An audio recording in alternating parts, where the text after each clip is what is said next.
Assalomu alaykum aziz tomoshabinlar va qadrli obunachilarim. Bugungi video har bir pensiya yoshidagi yurtdoshimiz uchun hayotiy ahamiyatga ega bo'lgan ma'lumotlarni o'z ichiga oladi. Agar siz pensiya oluvchi bo'lsangiz yoki oilangizda shunday insonlar bo'lsa, ushbu videoni bir daqiqasini ham o'tkazib yubormang. Chunki siz bilmagan holda har oy ortiqcha pullarni to'lab kelayotgan bo'lishingiz mumkin. Bugun men sizga qaysi 5 turdagi kommunal to'lovlar uchun siz umuman pul to'lamasligingiz yoki sezilarli darajada imtiyozga ega bo'lishingiz mumkinligini aytib beraman. Bu haqiqatan ham juda muhim. Shuning uchun hoziroq kanalimga obuna bo'lib, videoga like bosishni unutmang. Zero bu ma'lumotlar ko'proq odamlarga yetib borishiga yordam beradi. Keling, avval vaziyat qanday bo'lgani va hozir nimalar o'zgargani haqida gaplashaylik. Ilgari kommunal xizmatlar uchun imtiyozlar tizimi bir oz murakkab edi. Ko'pchilik pensionerlar, ayniqsa keksa avlod vakillari qanday imtiyozlar borligini, ulardan qanday foydalanishni to'liq bilmasdi. Ba'zilar faqatgina kichik bir qismiga haqli deb o'ylashardi, boshqalar esa hech qanday imtiyozga ega emasman deb hisoblardi. Har oy kvitansiyalar kelganda ko'pincha hamma to'lovlar to'liq miqdorda to'lab kelinardi. Bu ayniqsa kam ta'minlangan yoki uy xo'jaligida faqat pensiya daromadi bilan yashovchi oilalar uchun katta og'irlik tug'dirardi. Masalan, yillar davomida birorta ham imtiyozdan foydalanmagan bir buvijonimiz bor edi. U har oy elektr, gaz, suv va boshqa kommunal to'lovlarning barchasini o'zining pensiyasidan to'lagan. Uning qo'liga qolgan pul esa juda oz edi. U hatto o'zining ba'zi ehtiyojlaridan ham voz kechishga majbur bo'lgan. Lekin hozir ahvol tubdan o'zgardi. Davlatimiz ijtimoiy himoya tizimini kuchaytirishga va aholining zaif qatlamlarini, xususan pensionerlarni qo'llab-quvvatlashga katta e'tibor qaratmoqda. Yangi qonunlar va hukumat qarorlari asosida pensionerlar uchun kommunal to'lovlar bo'yicha keng ko'lamli imtiyozlar joriy etildi. Bu imtiyozlar nafaqat yoshga bog'liq, balki fuqaroning ijtimoiy ahvoli, sog'lig'i va boshqa omillarni ham hisobga oladi. Eng muhimi, ba'zi holatlarda ayrim to'lovlar uchun 100% kompensatsiya olish mumkin. Ya'ni siz ushbu xizmat uchun umuman pul to'lamaysiz. Bu nima degani? Bu shuni anglatadiki, sizning har oylik xarajatlaringiz sezilarli darajada kamayadi va pensiya pulingiz o'zingizga ko'proq qoladi. Bu o'sha yuqorida aytib o'tgan buvijonimiz uchun juda katta yordam bo'lar edi. Agar u bu imtiyozlardan o'z vaqtida xabardor bo'lgan edi. Aynan shu sababli bu videodagi ma'lumotlarni oxirigacha diqqat bilan tinglashingizni so'rayman. Keling, endi eng muhim qismga, ya'ni siz to'lamasligingiz mumkin bo'lgan 5 ta kvitansiyaning har birini batafsil ko'rib chiqaylik. Kimga tashvishlanish kerak va kimga kerak emasligini ham shu o'rinda tushuntirib beraman. Birinchi kvitansiya elektr energiyasi. Elektr energiyasi bu deyarli har bir xonadonning eng asosiy ehtiyojlaridan biri. Sovutgich, televizor, yorug'lik, isitish, hatto mobil telefonlarni quvvatlantirish ham elektrsiz ilojsiz. Har oy keladigan elektr energiyasi kvitantsiyasi pensionerlar uchun ancha og'irlik qilishi mumkin. Kimlar bitta kompensatsiyaga haqli bo'lishi mumkin? Bu birinchi navbatda. Ikkinchi jahon urushi qatnashchilari va ularga tenglashtirilgan shaxslar, shuningdek Chernobil AESdagi avariya oqibatlarini bartaraf etishda qatnashgan nogironlar va shu kabi alohida imtiyozli toifadagi fuqarolardir. Ular qonun hujjatlariga ko'ra elektr energiyasi uchun to'liq, ya'ni bitta kompensatsiya olish huquqiga ega. Ya'ni ularga umuman kvitansiya kelmaydi yoki kelsa ham norososom yozilgan bo'ladi. Keling, bir misol keltiraylik. Tasavvur qiling, 95 yoshli bobomiz Ikkinchi jahon urushi faxriysi xonadonida yolg'iz yashaydi. Uning har oylik elektr energiyasi uchun to'lovi o'rtacha 70 ming so'm. Bu bobomiz uchun ushbu xizmat to'liq kompensatsiya qilinadi, ya'ni u har oy 70 ming so'mni tejaydi. Bu uning uchun nafaqat moddiy, balki ruhiy jihatdan ham katta yordam. Bu bobomiz doimiy yashash joyi bo'yicha mahalla yoki xalq banki bo'limlariga murojaat qilib, o'zining imtiyozli maqomini tasdiqlovchi hujjatlarni taqdim etishi kifoya. Keyin avtomatik ravishda uning to'lovi nolga aylanadi. Kimlar qisman imtiyozga ega bo'lishi mumkin? Ko'plab boshqa pensionerlar to'liq kompensatsiya olmasalar-da, ularning ayrimlari qisman imtiyozlardan foydalanishlari mumkin. Masalan, yolg'iz keksalar, nogironligi bo'lgan pensionerlar yoki oilaviy sharoiti og'ir bo'lganlar uchun elektr energiyasiga sarflangan pulning ma'lum bir qismi davlat tomonidan qoplab berilishi mumkin. Bu ko'pincha belgilangan me'yordan oshmagan iste'mol uchun qo'llaniladi. Aytaylik, bir momomiz bor. u nogironligi sababli pensiyada, lekin Ikkinchi jahon urushi qatnashchisi emas. Uning xonadonida bir oyda 1 kWh elektr energiya iste'mol qilinadi. Qonunchilikka ko'ra u belgilangan me'yordan, masalan, 100 kWh oshmagan iste'mol uchun erkin buning imtiyozga ega bo'lish mumkin. Bu degani, agar 1 kWh narxi 2.95 so'm bo'lsa, u 100 kWh uchun 29.500 so'm to'lash kerak bo'lardi. Imtiyoz bilan esa 1.500 so'm to'laydi. Qolgan ayrim kilosoat uchun esa to'liq to'laydi. Natijada u umumiy hisobda 11.700 so'm atrofida pulni tejaydi. Bu ham ancha yaxshi yordam. Kimlar tashvishlanishi kerak emas. Agar sizning xonadoningizda pensiya yoshida bo'lmagan ishlaydigan oila a'zolari bo'lsa va ularning daromadi yetarli bo'lsa, siz yuqorida aytilgan imtiyozlardan foydalana olmasligingiz mumkin.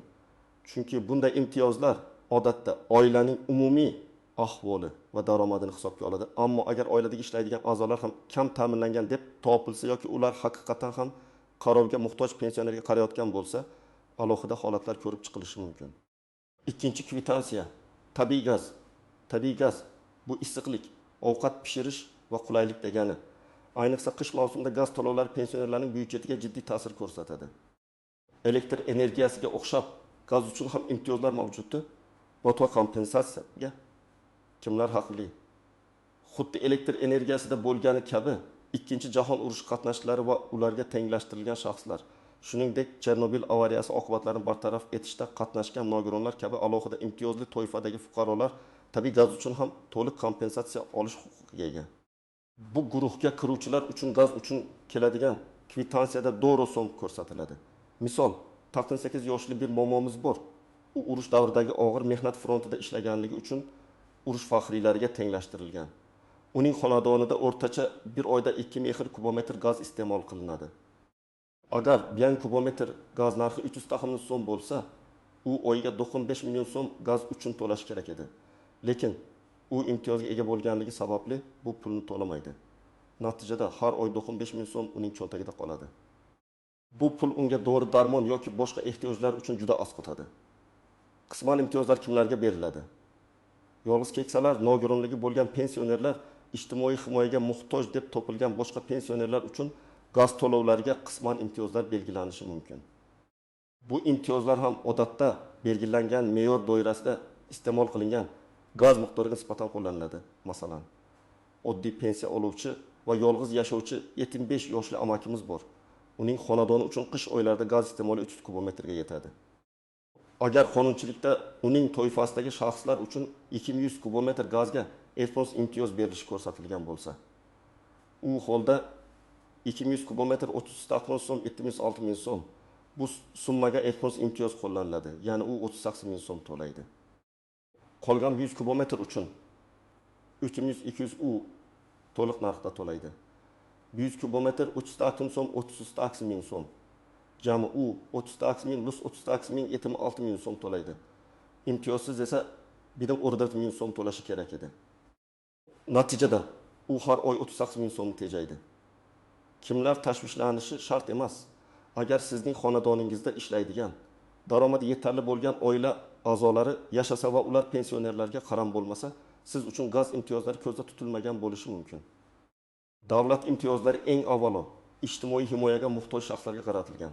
3-kvitansiya, sovuq suv va kanalizatsiya. Suv hayot manbai.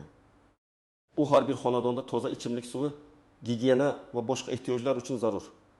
Suv va kanalizatsiya xizmatlari uchun to'lovlar ham har oy keladi va pensionerlar uchun bu ham sezilarli xarajat hisoblanadi. Bir endi kompensatsiyaga kimlar haqli?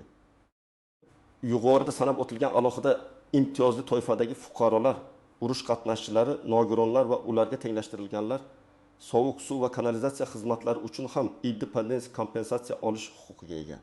Ular uchun suv va kanalizatsiya kvitansiyalari 0 ga teng bo'ladi.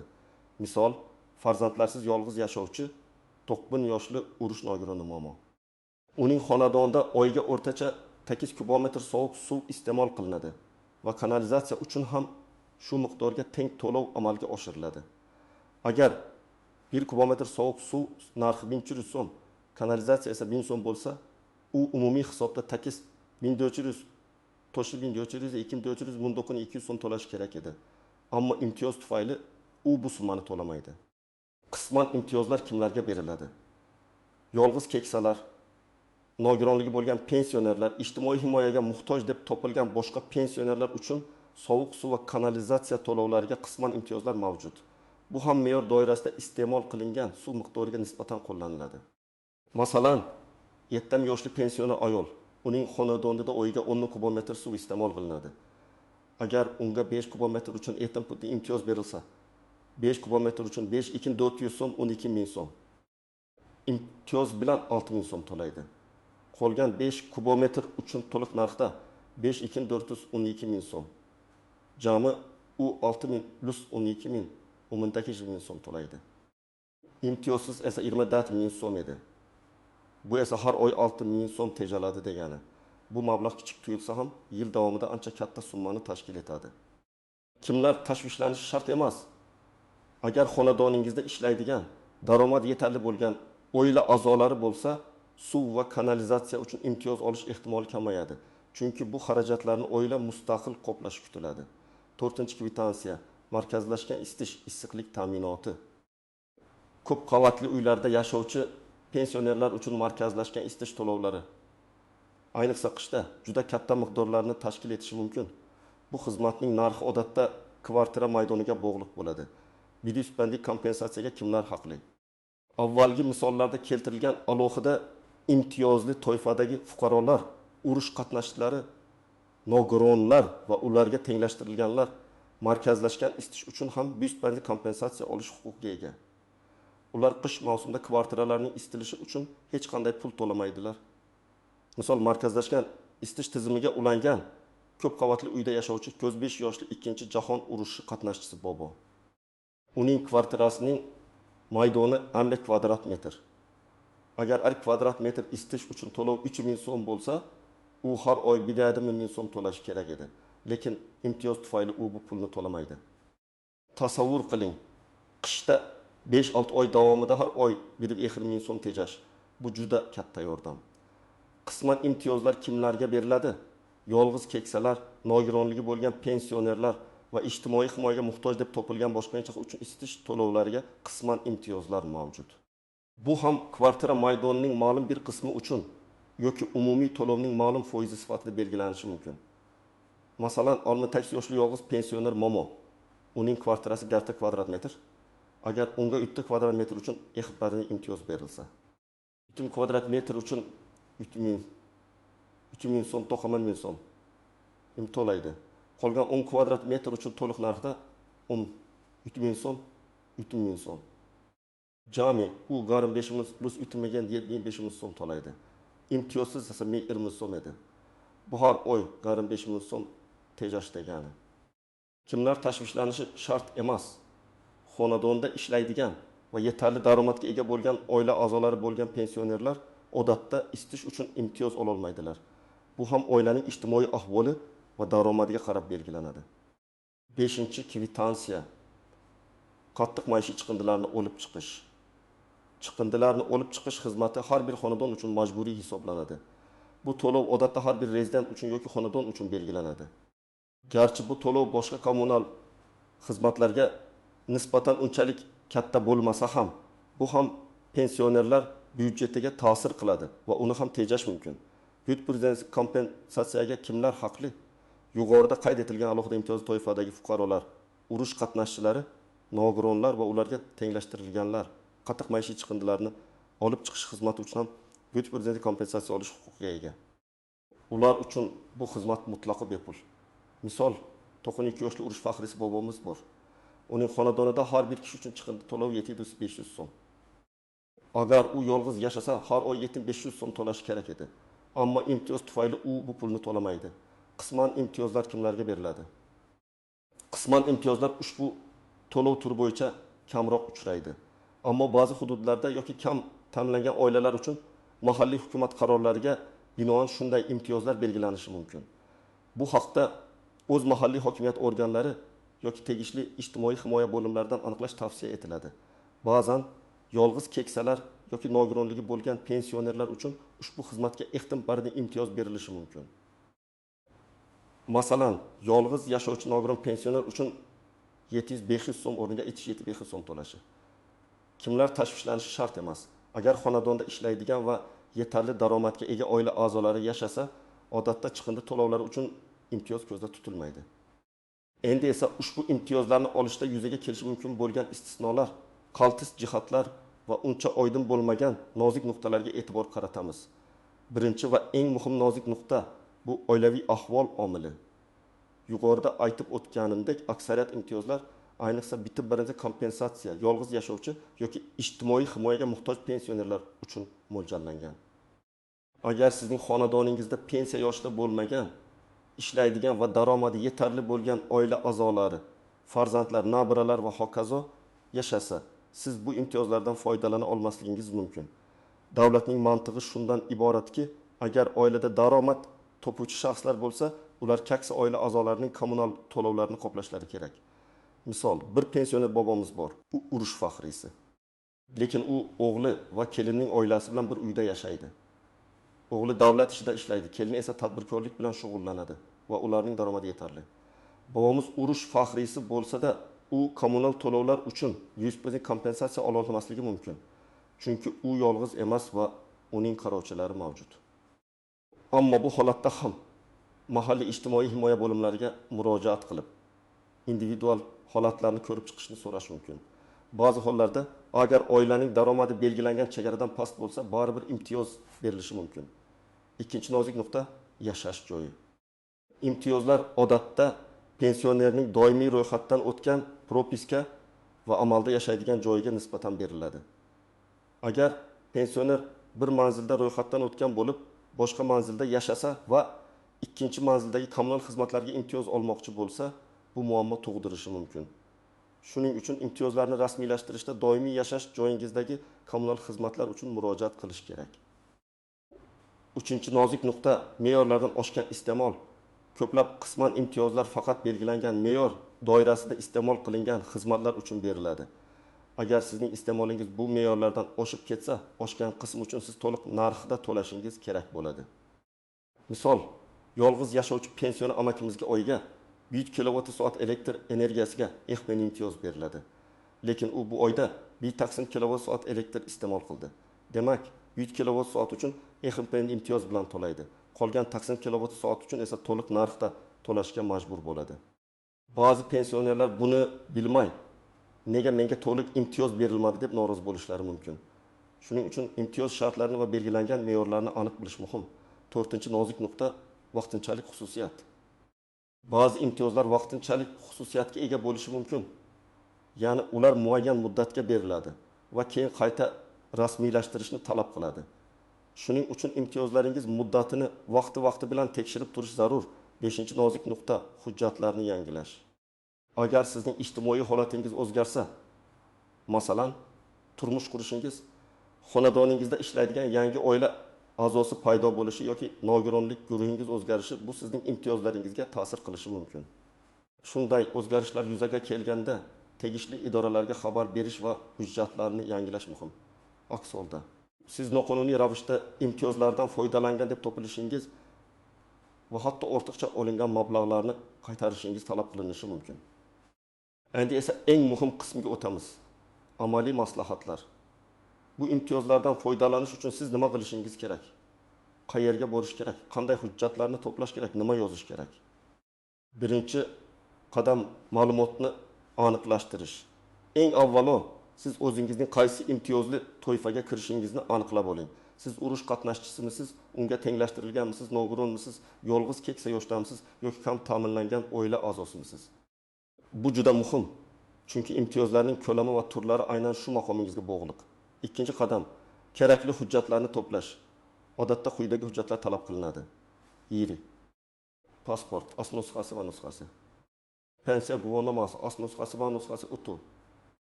Imtiyozli maqomingizni tasdiqlovchi hujjat agar mavjud bo'lsa, masalan, urush faxriysi guvohnomasi, nogironlikni tasdiqlovchi tibbiy ma'lumotnoma VT xulosasi, Chernobil avariyasi oqibatlarini bartaraf etishda qatnashganlik guvohnomasi, asl nusxasi va nusxasi.